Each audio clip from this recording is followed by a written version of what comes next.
He is what? Let's welcome the servant of the Lord. Let's welcome the servant of the Lord. Let's welcome the servant of the Lord.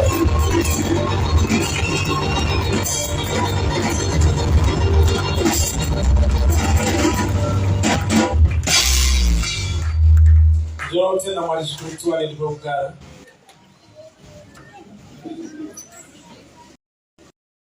Wakanaka nikaenda kwa sasa kale chechi. Salama kwa Yesu. Amen. Warikufara amen. Mwali ndi mwali wakanaka nikaendemekeze wafundisi Yesu pakati pedu. Mwali wakitrenya shukuru. It takes humility for another man of God. To me, ndakavandale picture kuti yubetenje munhu akaita sei. Vamwe vanotaura, but picture yekuti at his level to come into the streets and sit down. Musiwo kwaipisa. Vakagara pasi vakateerera shoko kusvika ndapedza kuparidza. At his level munhu ane TV channel, munhu ane church all over the world. But akatora nguva yekunogara mustreet muna face achiteerera shoko. To me, zvakaminister a lot to me. That kind of humility is hard to come across. So pese paninoona varanda vaMwari vachigara pasi ateerera mufundisi achiparidza, it reminds me of that day. So vanhu vaMwari, Mwari vakuitire nyasha zvikuru. Thank you so much. Ndidaverenge shoko raMwari kubva kubook yaRuth chapter 4. Ruth chapter 4 from verse 5. Then said Boaz, what do thou buyest the field of the hand of Naomi? Thou must buy it also of Ruth the Moabitess, the wife of the dead, to raise the name of the dead upon his inheritance. And the kinsman said, I can, and unto all people, you are witness to this day, that I have bought all that was Elimelech's, and all that was Chilion's and Mahlon's of the hand of Naomi. Moreover, Ruth the Moabitess, the wife of Mahlon, I purchased to be my wife, to raise up a name of the dead, and the inheritance. Wale wakuzi wanakuta kushukuru walegani na mati. Baba tunakutenda ini mtawala kwenye panjimbo hilo. Tawala imu upenye wedu. Shukuru nga rititidzise.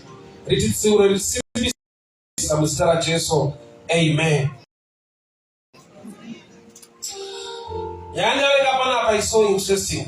Demu mwe msikana kana kuti mkazi. Aimbe ngakaro wana Mahlon jumbo inonzi Moab. Ndakambopata piece of that yesterday. So, zvakazikanwa kuti Mwari varanga zvega zvinora kuti muchiri kutororeka. Mune potential. Anenge mazwi ekuti hapana zvichaita, but nekumwe kutaura anotaridza kuti ini handigoni kukuberekerai murume angakurorei mukaramba muchinditevera. So pane blessing yataurwa kuti munotororeka zvei. Saka mashoko apedza kutaurwa, Bible not Opa she kissed her mother-in-law goodbye. Opa akanzwa semunhu semwana mudiki. Ndokubva mataura chokwadi mama tingakuteerei uye hamungatiberekera akatoroenda akuenda.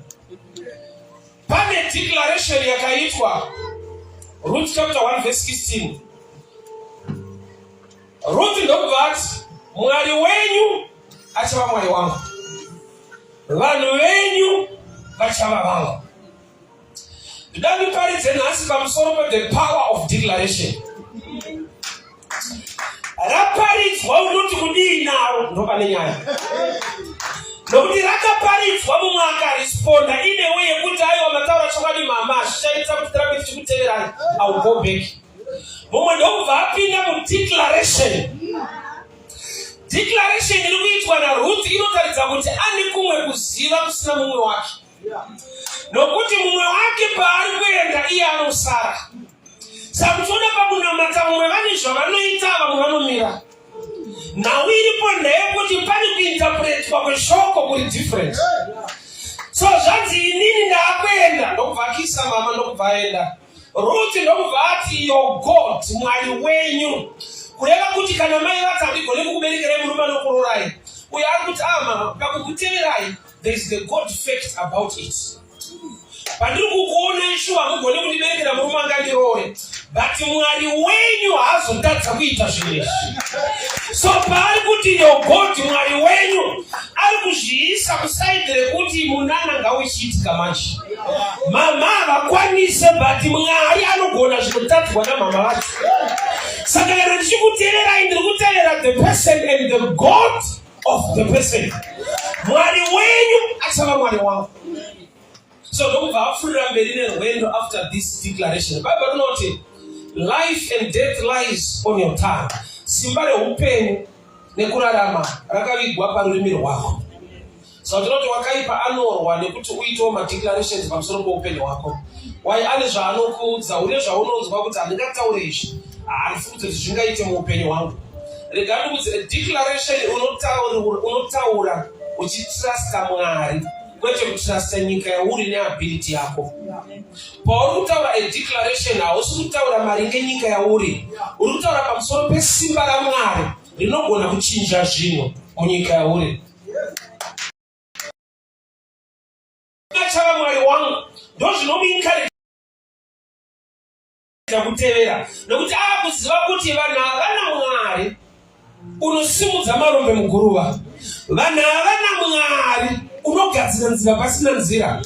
So kana ndakutevera zveumwari potential kuti kana takumoti tinororeka ndewani munda ndewani, but ranzi it so happens kureva kuti pane zvinhu zvinongoitika nekuda kwekuti une vanhu vawinawo. Alright. Nokuti nhau yaBoaz yakazembera pakuti Ruth ndiye ane ukama, kwete Ruth ari kuteerera Naomi. Naomi ndiye ari related nenyaya dzekwana Boaz. Uyu she's a foreigner. But paateerera vari related nekwana Boaz, paakati ndaakuda kuenda mumunda kundoshanda, it so happened kuti wakaenda mumunda maBoaz. Haasi kutsvaga Boaz, ari kutsvaga chero munda waangaende kundoshanda. But chakaronda tsoka dzake David achibata anoti thy word is a lamp unto my feet. Kureva kuti waari kuteerera anokonzera kuti aregere kurasika pakuselekta munda wakutoshanda.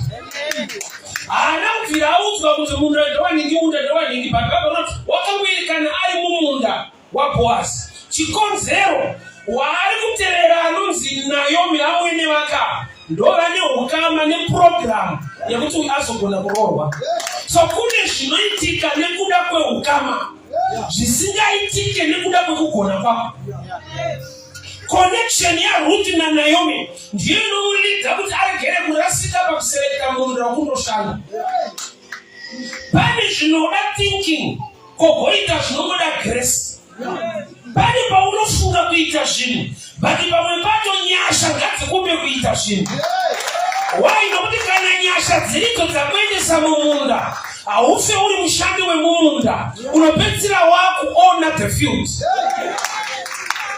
Dai Ruth wakaenda kunoshanda muno umwe munda, aifa achikoshanda muminda. But wakaenda mumunda mune chekuita nekurorwa kwake. Rega kuita era yekuenda pasina destiny yako. Rega kuenda munda wese wese. Wanirwawo nyasha dzenzvimbo, wanirwawo nyasha dzerelationship. Nokuti Ruth haana kungopinda chero munda. Bible inoti wakaenda mumunda waBoaz. Haasi kufamba achitsvaga nemazita munda ndewani, munda ndewani. But it so happened she bumped into the field of Boaz. But akapinda kune marriage, but aenda kuri kumunda. Zvara kuti chiri kumukonzera kuti aende kune marriage, akatevera munhu waakati Mwari wenyu achava Mwari wangu. So extension yeumwari waNaomi uri kuoneka muna Ruth. Kana Ruth akuenda kumunda, Mwari ngirozire dzichimutevera kuti munda usiya, usasvike pamunda yaurorwa apa panoshandiswa. Nokuti izvo zvisati nevanhu vari kushandiswa, nevanhu vanovanyepera kuti vanovaroora, nekuda kwokuti tsoka dzavo hadzina kurondwa nenyasha dzaMwari. Nokuti gore rinopera, nguva inopera, munhu ari mumunda but usinei noupenyu hwake. Mwari ngaakuitire nyasha pese paunofamba nepaunobata, ubate pane pundutso, pane blessing, pane favor. Rega kuita zvinhu zvisina basa. Mwari ngaakupe nyasha dzekuti hausi kuenda kumunda wese wese, hausi kuzoita business rese rese, hausi kuzowirirana nemunhu wese wese. Mwari ngaakupe pane chekuita noupenyu hwako. So wakabereka ngari mumunda maBoazi ndobva atanga kushanda mumunda imomo. Achishanda achizokera kumba, achishanda achizokera kumba. Haana pfungwa yekuti ndine murume wandiri kutsvaga, ari kushanda chete kuti angoita basa. But Mwari ndobva vaziva kuti ndine plan towards this person. Nekuda kwedeclaration yakaita mazwi mashoko ari spiritual. Pese paunotaura mashoko anoenda muspirit realm.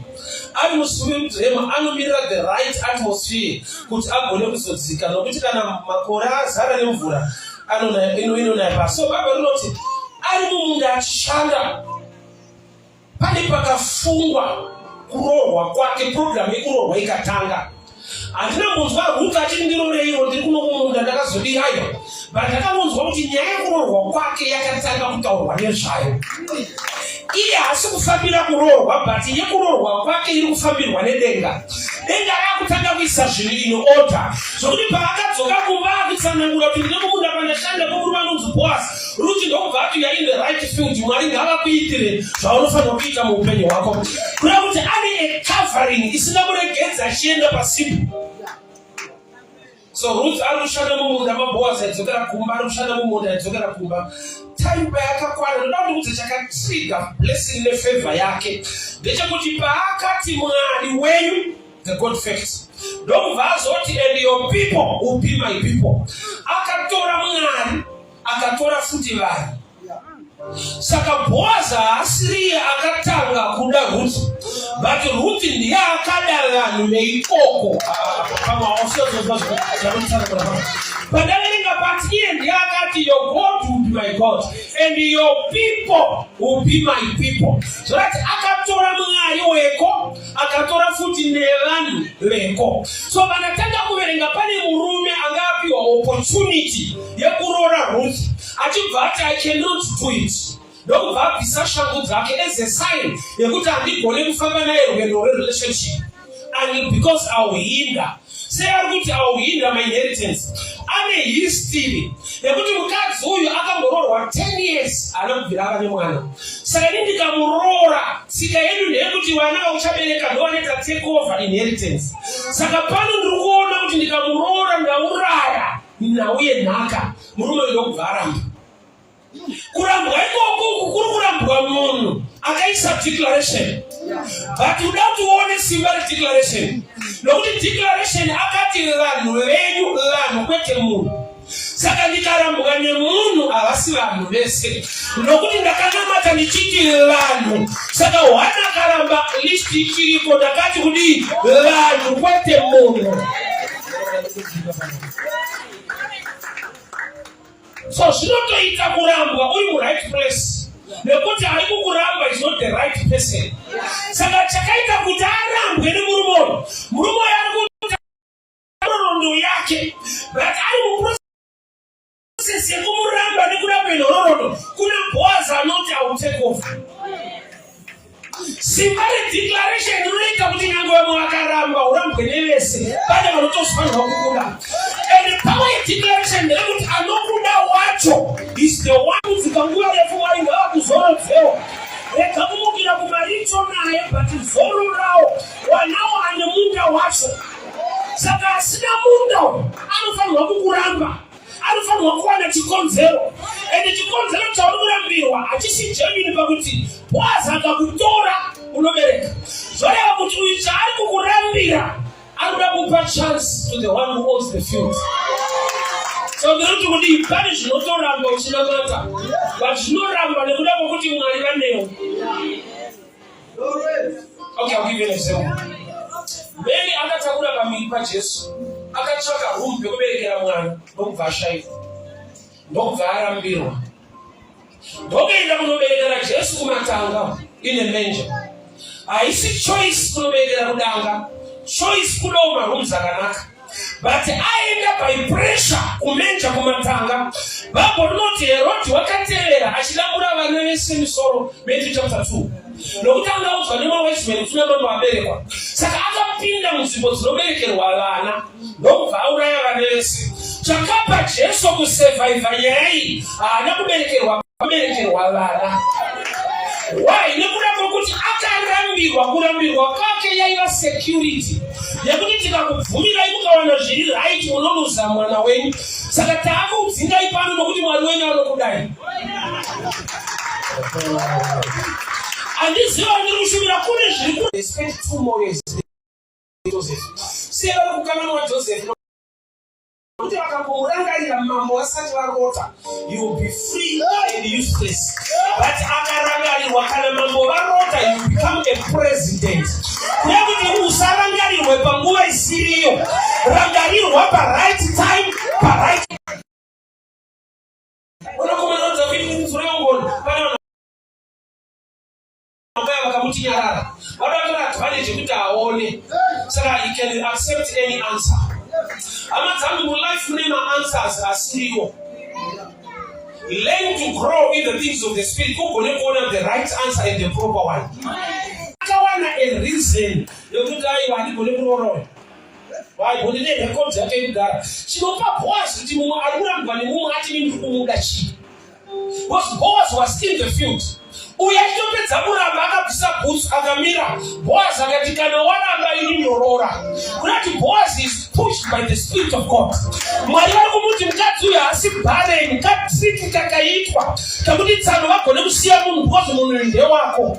Mukadzi uyu anotobereka ndewako, but ndaita kuti ari pamberi pako kuti agone kumusiya zvichagokonzera kuti aite sekunge haabereki. Pane maproblems anouya muupenyu hwako kuti ugone kubviswa maproblem hombe kuda kuzouya muupenyu hwako.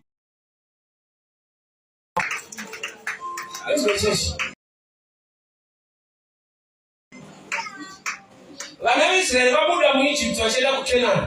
Road yavakashandisa vaita sekuti havana Mwari.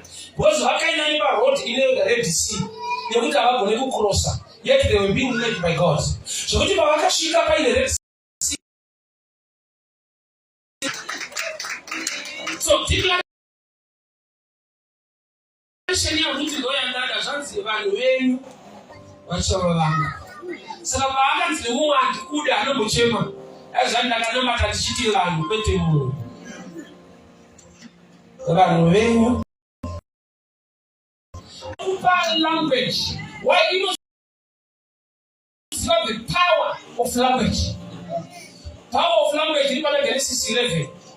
Vanhu vakafunga kuvaka itawa inonzi Babylon. Mwari ndobva vazvikurongwa nevanhu vazvirambe because they speak one language. Let us go down and confuse them. Sapanorongedzwa mabhero. Mabhero munaziva? Yendo dzotengeswa murodhisi. Pane munhu aitenga sheti yemubhero. Ndokubva anyatsoitarisa ndokuona isina mabhatani. Ndokubva atanga kukomplaina. Haina mabhatani kai. Bachobadi ndiche kuti hembe idzi ma-second hand. Dzakambofekwa haisi nyowani. Saka you expect anything but muchaishandiswa. Vachaita mutata pana mabhatani achipupota. Haina mabhatani. Apeka garuka. Isaine kuti anotoda unyowani. Let's be real. Ukatenga hembe yakapfekwa unokomplaina sei dzakagaruka. Isaine kuti wangotoda chinogaruka, wangotoda nyowani. So zvekudawo zvakanaka inature yemunhu. But mweichinga kuputira you settle for less. Kana Bible richiti let the weak say I'm strong. I'm not to let the weak become strong. That's say. Because you become what you say. Let the weak say I am strong. I'm not going to let the weak become strong. Say maragiti ngataure. Nokuti ukapota uchitaura unova zvinorehwa nemashoko ako. Wakaipa unototaimira mashoko ako. Ani zvaunonzwa uchitaura ega anobva atoziva kuti uyu haana kwanenda. Pasina dhimoni riri pauri wega unonzwa kuti hakuna kwandoenda. Woza ndafunda handina hama ndinoenda kupi. Kuchechi uchiuya uchinamata Mwari unoti ndiri closer than your brother. Anoti ndiri hama yako iri pedyo ndinokusimudza ndinosimudza marombe. Kuchechi wauya uchibuda kune declaration iri negative. Pane vanhu vakaenda hospital unoona hama ichirwara. Vapedza kunamata nayo vakubuda ndokubva kuudzwa nemunhu kuti ari sei. Ndobva ati ndine shuwa handoki. Kumuna kuchita prayer wana. Prayer kuti prayer yawo. ababirira kuti warapinduke vanopindura vega. Don't answer yourself, let God answer you. Maonero ake ndo nyaya kwete maonero ako. Ruth wakaenda mumunda kwete achida kuroorwa but achida kushanda. Mukushanda imomo Mwari ndokubva vaona kuti aiwa ane murume waanofanirwa kuwanana naye. So in the field of Boaz kwakaita mumwe murume akunzi the kinsman redeemer wekutanga. Ndingoita download mushanda. Nyaya ndataura naRuth ishato picture yechechi today. Ruth ari kubva kuMoab tisu naGentiles kauya kuna Kristu. But auya kuna Kristu kune murume anga ariko airepresenta law anonzi Moses. That's why murume akaramba kuroora Ruth akabvisa boots nokuti Moses ndoimwe yaakaita. Mwari vamudana ari pane rimwe gwenzi vakamuti take off your shoes. Kureva kuti paari kubvisa boots ari kuti I represent law.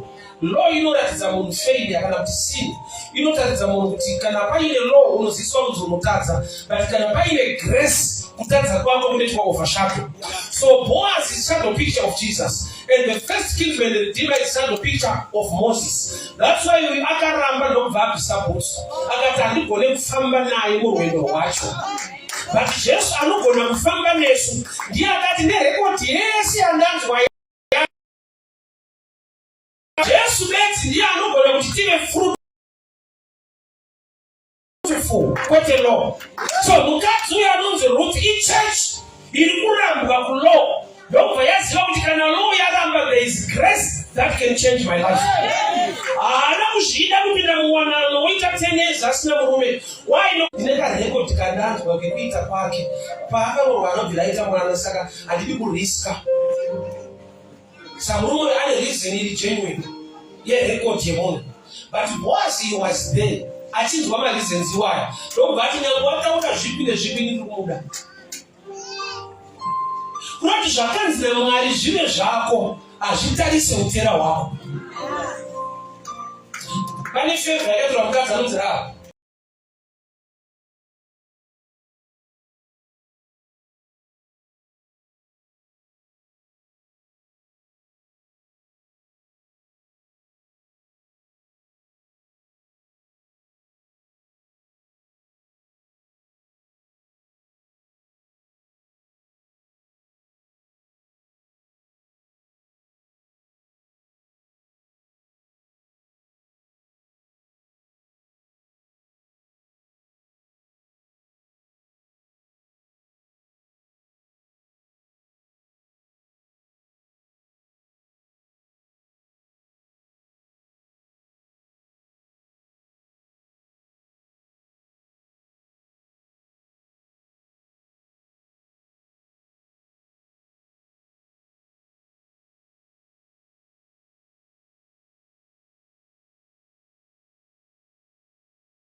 Ukaita munhu chakanaka ndiwe wawanirwa nyasha. Abraham akamhanya kune varume vatatu akanowira mutsoka akati, if I found favor in thy eyes, please uyai nepamba pangu mudye mugeze tsoka mupfuurire mberi nerwendo.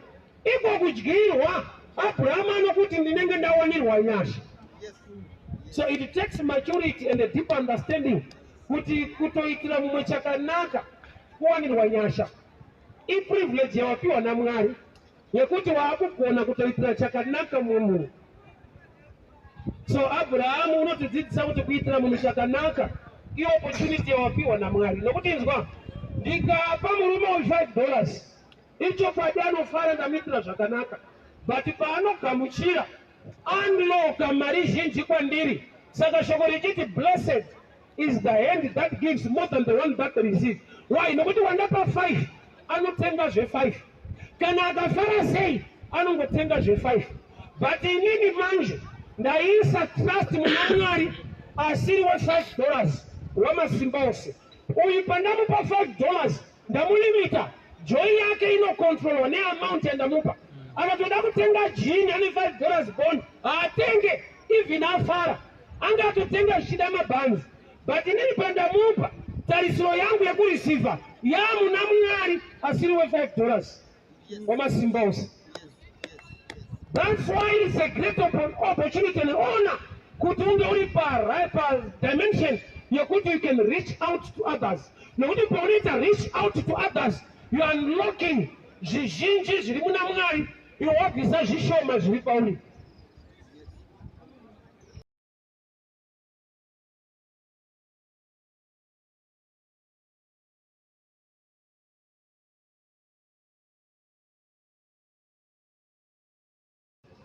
Death yacho one.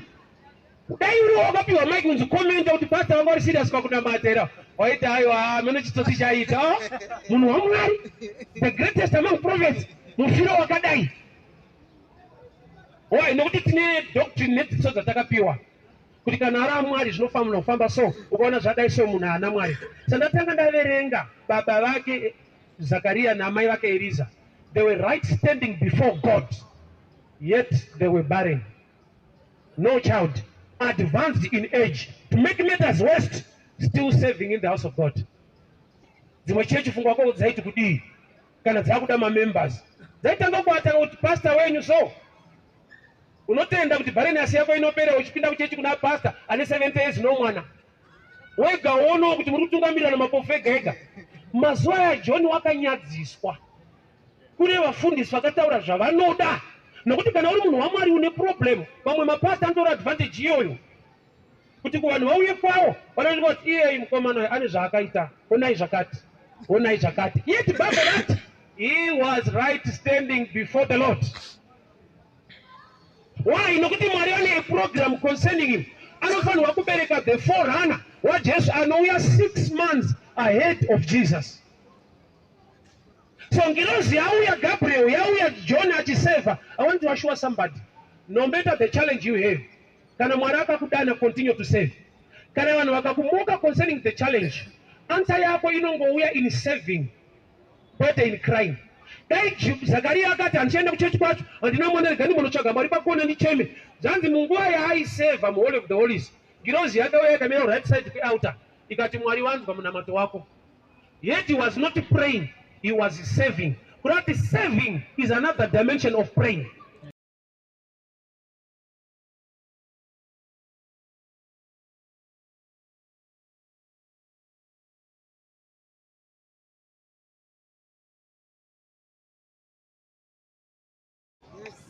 Saka statement rekuti kana pastor wako asina imba, do you believe you get a house? Kana pastor wako asina zvakati, unofunga zvako zvinoita here? I-preaching yekuvaka chechi yekutsvaga members haisi kingdom doctrine. Iri raramba. I will repeat. Statement rekuti kana pastor wako asina imba usatarise kuti unoita, ivhangeri rekuti usaende ikoko uye kuno. Nokuti wese anodaro iye anenge anayo, ari kuita counter pastor wako asina. Zvoita sekunge zvandinazvo ndo assurance yekuti ndo zvamunowana kana mauya kwandiri. Zvinoita sekunge iye assurance kana pastor anemba kuti unoita, but I'll give an example. Kuchechi kuRoma mukuziva naye, kuna fata ariko, fata hana mukadzi, but vanhu havachati iri kuRoma. Unodi kuti tikapinda kutozotadza kuroora kumafata hana mukadzi, vanhu vanochata vani kuRoma. Fata hana mukadzi, but kuri kuchatwa kuRoma. Zvoreva kuti haisi nyaya yezviri muna pastor wako. Zakaria na Eliza pa ministry yao, I believe kuti vakaluza members, especially dai ngari mutime yatiri inoi. Dai vasana ni vanhu 4. Nokuti dzimwe chechi dzaingoparidza iyoyo kuti muchingo zvimanikidzira kuenda, but pastor wacho atiri pama 1 foot. Iwe mamunzwa muchingoenda iko, haana kana mwana afachena musoro, haasi munhu waMwari. Munowinwa, winning members and winning souls. Zvinotora, one chinotora, preaching the gospel ndo inokupa winning souls. Research na intelligence inokupa members, masupporter. Wekuti vanhu vasina kukura muna Mwari, vasingazive Mwari, but vanongoshedzera kuti iwe wakapenga umwe sabhana iripo. Iwe havazive Mwari, but vanoziva iweyo kuti unoziva. Unenge wazvigadzirira vanhu vako.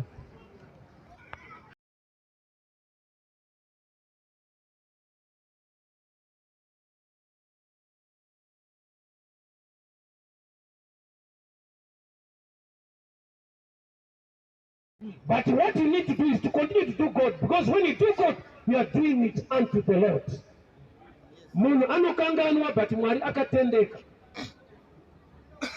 Izvezvi ndingaone pfungwa yekuti ndingarambe ndichiita vanhu vacho havatende. Pane song yandomboplaya mota so yasystem inonzi wenyama haatende. Saka ndiri kuparidza is a spirit. Mwari mweya haasi wenyama. Wenyama akasatenda it's okay, but ndiri kuitira Mwari who is not flesh but spirit.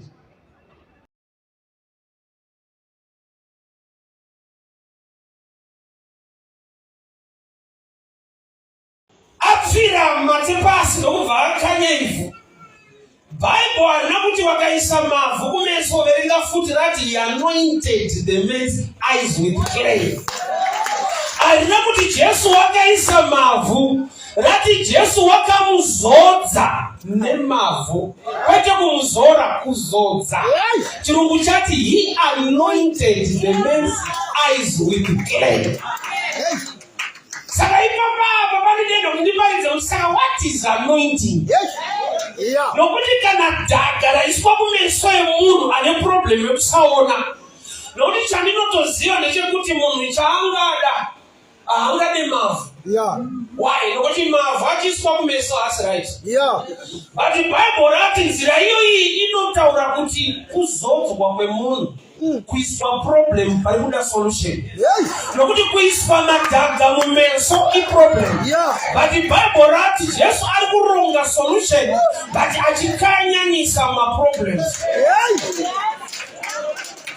So ndinofara kuti murume uyu haana kukomplena kuti ndiani ari kundiisa mavhu. Nokuti chaari kuda murume uyu kuona kwete kuiswa mavhu.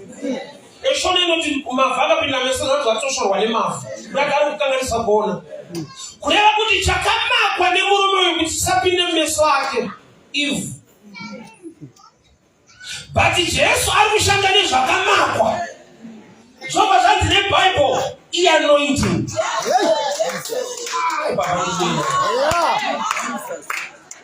Chisingafarirwe nemunhu wese mumeso ake ivhu. So Jesu ndokubva atora chisingafarirwe kuti agadzire zvinofarirwa.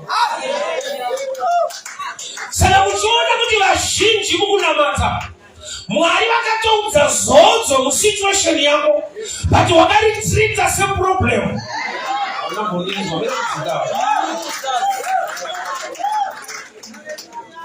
Ivhu ichienda mumeso ebofu, ivhu ikaiswa mumeso idambudziko. Asi Bible rati Jesu achida kupedzera dambudziko rebofu akashanda nezvinhu zvinokonzera problem mumeso. But Bible ndokubva rati he anointed. Anointing it breaks yokes of bondage. Kana pana pandine anointing inenge problem. Ndaona vazhinji vachiresista anointing. Vazhinji vedu vari kutsvaka kuzodzwa, vari kutsvaka zodzo. But zodzo rikakanyaniswa neproblem unotiza. Unopedzisira wakutsvaka solution. Kwaisiri nokuti kwairi kune problem inova solution.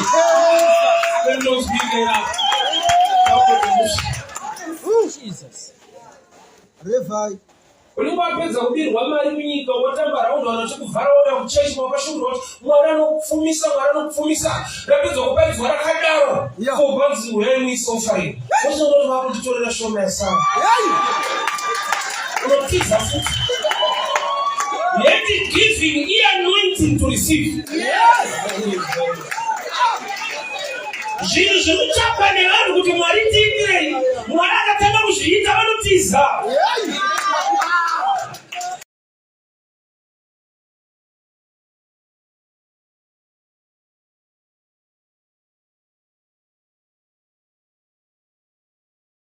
Church this way.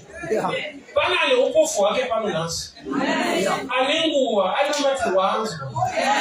But Mwari pani baba kutaura newe kuti ite chakati. Enda kusiro. Nokuti paakaiswa mavhu kumeso, he was anointed Messiah. Akaenda ndokubva andogeza murizisiro. Kugeza kureva kuti ivhu riri mumeso rakasara mumvura. Kune zvaakanosiya kuna akatuwa.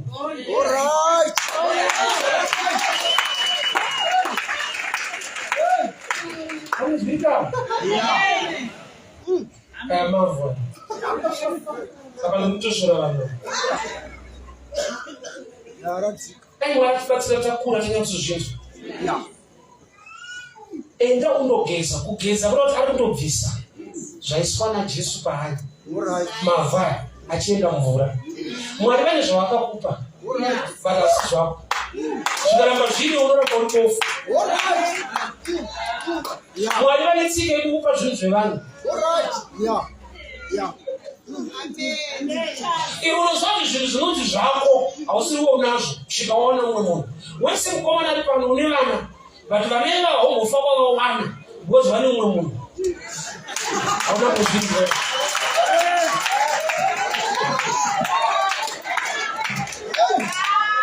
Ukawana munhu iye ndopa uchawana vana vako.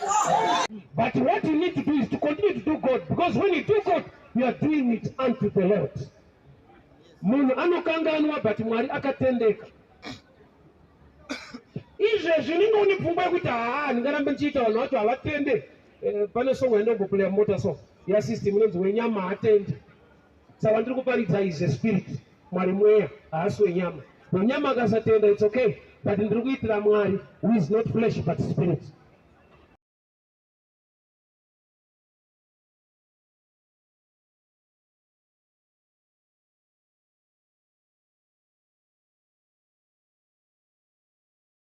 Now you to know. Jews want it's okay, it's okay. Mascata lebasa hizo kwa kama ni. It's okay. Ina to lunch. As lunch. Uko wakakuwa sema uko it's okay. Uko wa sasa leo kama leve. I was just not breakfast. We know the brunch night. Breakfast and lunch for one. And I was in charge of the second breakfast, second lunch time. I was not a basanash. Wakapuara, Wakatambira Shilipo. We must take me and look see this a so long life. Chikuru Fema, Mamma Femera, Femerica.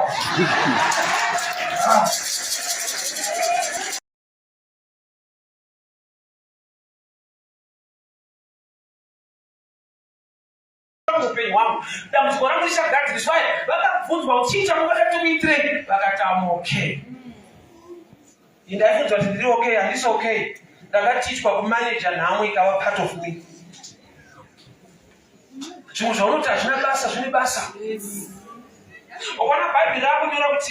you are obedient, you eat the good of the land. If you are obedient, you eat the good of the land. If Bible not to charge the Jakanaka Jenica or but when my classes is a good guy. So if you were just not good because we can teach for manage and now I will not put in mind outcome of that challenge.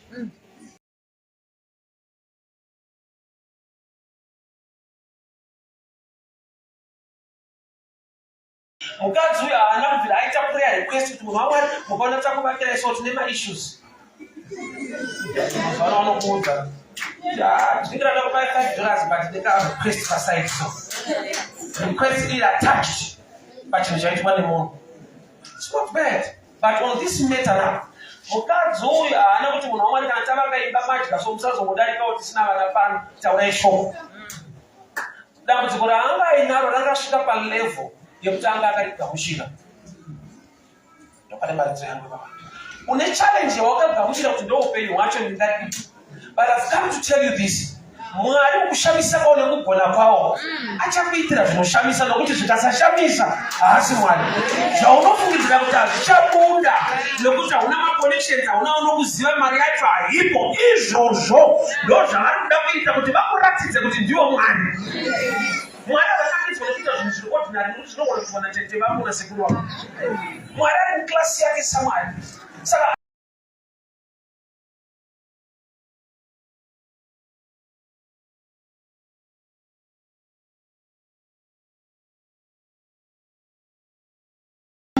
shoko ramwari harinwedzerwi kana kutapudzwa asi rinotsanangurwa kuti zvinyatsodzika nokuti iro pacharo idimikira. It's a spirit way rinotoda munhu ari anointed, appointed by God to reveal the scriptures.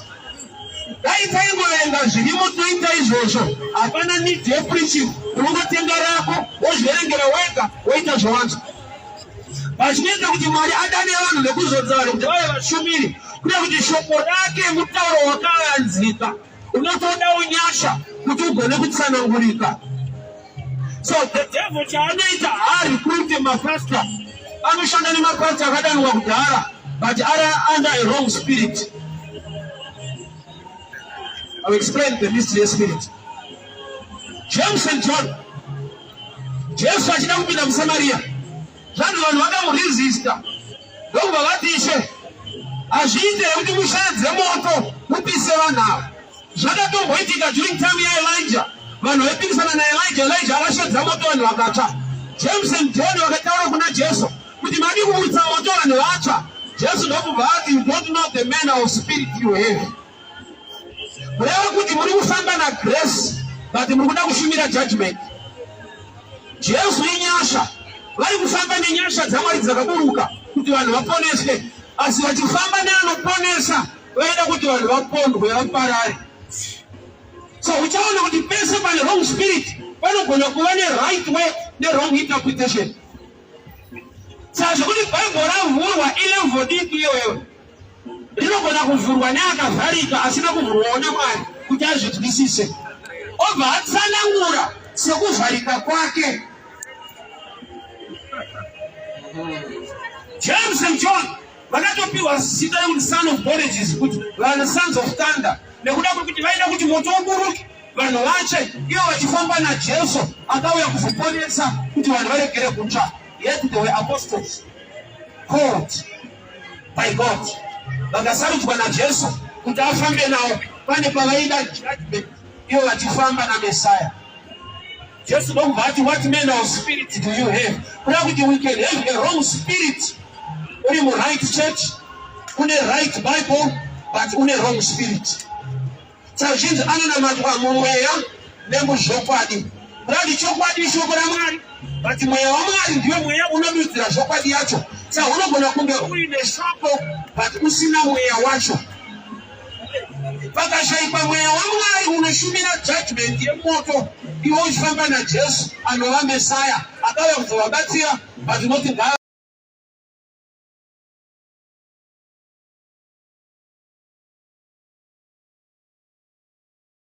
variko vasina kupfugamira Bhaari, vatori mumapako vari kufidwa naObhedhaya. So there are times ekuti isusu maybe mind yedu tine mablinkers meso edu ekuti we see people vekuchechi kwedu tofungidzira kuti ndo vanhu vaMwari, we see people mucommunity kwedu tofunga kuti ndo chete vanhu vaMwari.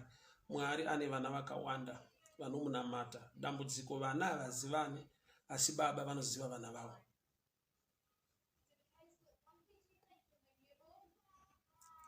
Esther chakaita kuti abatirwe a golden scepter of grace, of favor namambo. Iyo mambo vanga vata ndidi kuona munhu mberi kwangu. She was now acting responsibly for the sake of the people of God, for the sake of brethren, for the sake of the Jews. Why? Nokuti Mordecai is a mature man. Ndiye akamumenta, ndiye akamudzidzisa, ndiye akamuudza kuti position yauri hauna kuiswa kuti ungova munhu anongoenjoya kuti ndaa Queen Esther. Truly you can enjoy life as a queen, but you must know there is a responsibility attached to your higher position. Ukaignore responsibility iyoyo, the game is over. God can use anyone. God can bring help to his people through another channel. But kana Mwari vakushanda neimwe channel, vaignore iwewe. When God ignores you, when the blessing and the favor of God no longer flows through you, you perish. Pane nguva yekuti we relax, we forget. Kuti sei Mwari vakanditendera kuva this privilege pakuita izvi. Ukasava responsible enough, ukasatakura responsibility, ukapedzisira wakungoenjoya blessing nefavor zviri pauri usina a mind towards others, very soon you experience kuti when God will choose to use somebody, you will perish. Mwari vakasakushandisa as a channel, flow of blessing, favor zvikamiswa kuflowa nepauri, you are doomed. So for the continuation of the flow of favor, could it flow through you, act responsible.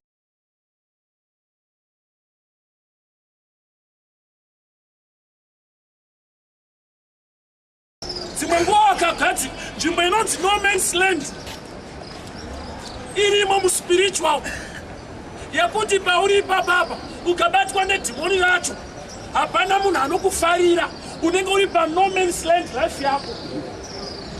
Njimbo inoti no man's land unopedzisira wane kodzero yekusasungwa but usina access yekuenda kune vamwe. Zvazvinoreva ndezvizvi, unogona kubatwa nedimoni racho wonyatsosimba, woita dumbu rako zvakanaka, mhanza yako mushemushe, iwe uri rovha. Chazviri kuitirwa naSatani ari kuti pakauya vanotora basa vanoti mabhosi aya wagadzirwa saizi inokupa nhamo. Iro kuna munhu kuti anenge ane sutu so achikuti ndipo 5 rand yekuenda kumba. Saka unoshaya kuti Satani chaita kuti amupe sutu ari kuti akakumbira anyimike. Uri musikana ukabatwa nedhimoni reno man's land, hapana mukomana anouya wezera wechidiki kana mudhara, as long achinzi men hauye. Uri musikana, varume vakauya, kamwana kadiki unoita mhosva achida kuroora, iwe wakura zvako but une kamiri kadiki, kutoedza kuti ndakura kani kana unotisungisa. Alright, rokubata dhimoni iroro woita miviri muhombe, uri musikana mudiki woita miviri muhombe, vanoroora nobva ati makadii kwangu kana ndisambuyonza ambuya limupanayo unenge uchatoburitsa birth certificate kuti mutana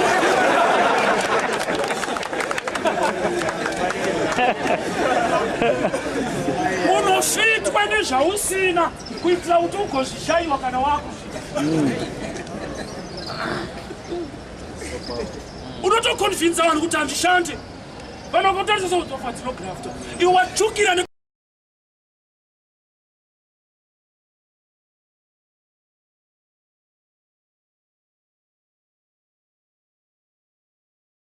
Ndaimbotara nevamwe pane imwe nguva kuti unonzwa munhu achiti kuchechi kuva kutotiita varombo, vari kungotitorera vachitibira, hatisina kana chinhu. Kazhinji unoti ukatarisa munhu anokomplena kudaro, even asati apa haana, asati apa anenge agara asina, achitotambudzika achinetseka, kuti iye anzwe sekuti pane mweya yetsvina inomurwisa kuti ararame upenyu ihwo hwokushaya, anonzwa sekunge zviri normal. Kusvika pataurwa kunzi chipa kuna Mwari, ndopa anonzwa kuti taakubirwa.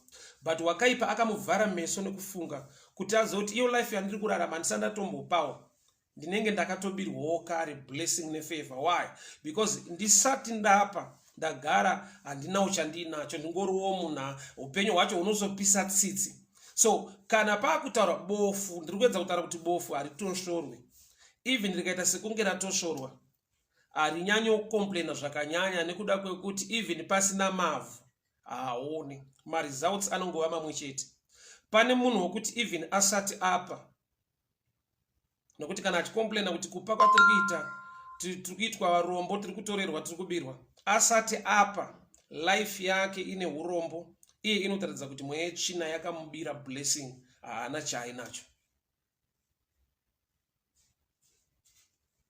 So muupenyu hwokutambudzika munhu akanzi kupa kwakanaka, afanana nebofu raiswa mavhu kumeso, nokuti even asati apa haana chaanonongedzera chakanaka chiri muupenyu hwake. Sa akadzidziswa kupa, ndo paanonzwa kuti this time ndiri kubirwa.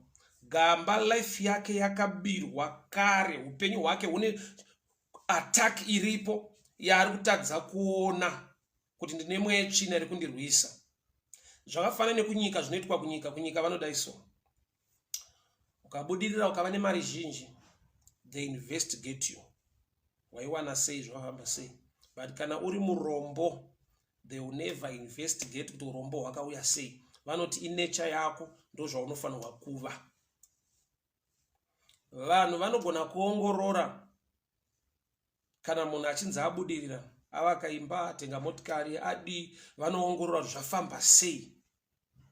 But munhu yeye asina chaainacho, achitambudzika, asina pekugara, asina munhu anomubatsira, hakuna vanomboda kutora time yekuinvestigata kuti munhu uyu nhamo yakatangira papi, ndeyake, zvakafamba sei kuti asvike pakutambudzika neupenyu unorwadza wakadai.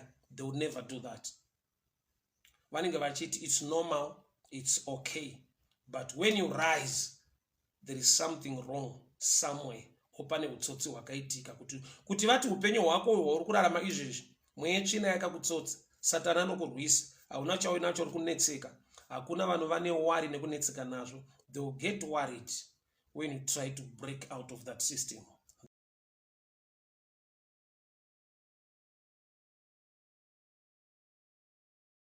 Kuna Mwari church i1, kuna Mwari church chi munhu akatenda muna Kristu. The denominations and the names of ministries or church does not matter. What matters, kana munhu atengwa neropa raKristu ava mwana waMwari, Mwari vakugara maari, munhu akuoperate ari mukingdom yaMwari.